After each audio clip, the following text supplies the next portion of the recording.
Bonjour, aujourd'hui nous allons voir comment bien utiliser Google Analytics. Pour commencer, qu'est-ce que c'est Google Analytics? Google Analytics, c'est la solution de mesure d'audience des sites web la plus utilisée dans le monde, avec plus de 80% de part de marché. Alors, quels sont les avantages d'utiliser Google Analytics? Pourquoi utiliser Google Analytics? Tout simplement pour mesurer l'efficacité des actions que vous menez sur Internet.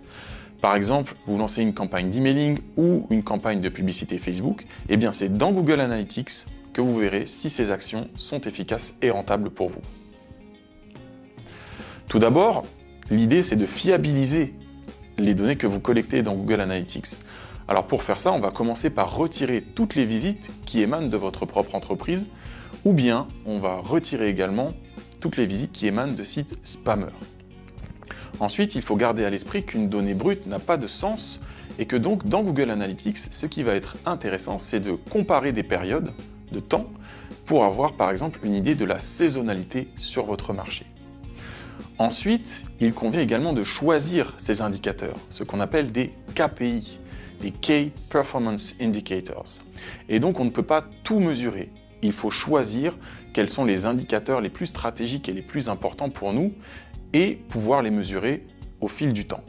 Alors il y a par exemple deux indicateurs dont on va parler qui sont le taux de rebond, c'est-à-dire le pourcentage de personnes qui ne visitent qu'une seule page sur votre site internet. Ça c'est un indicateur très important.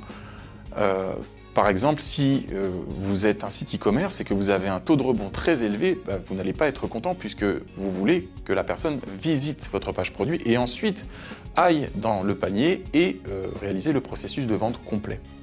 Il y a certains cas de figure où avoir un taux de rebond élevé n'est pas gênant, comme par exemple ce qu'on appelle une page d'atterrissage. Vous faites une campagne d'emailing et vous envoyez vos visiteurs vers une page dédiée où on doit remplir un formulaire. Là, si on a un taux de rebond élevé, ce n'est pas grave du moment que l'internaute réalise l'action qui consiste à remplir le formulaire.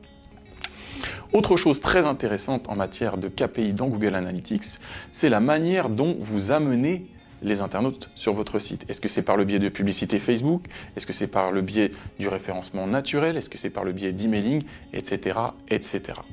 Donc tout cela, en réalité, rentre dans une démarche très globale de stratégie digitale. Et donc il faut réfléchir à l'aspect Web Analytics de mesure, mais il faut réfléchir à tout le reste. Et pour ça, nous avons une méthodologie qui s'appelle le Business Plan Web. Et si vous avez des questions, eh bien nous serons heureux d'en parler avec vous pour vous aider à être meilleur dans votre stratégie digitale.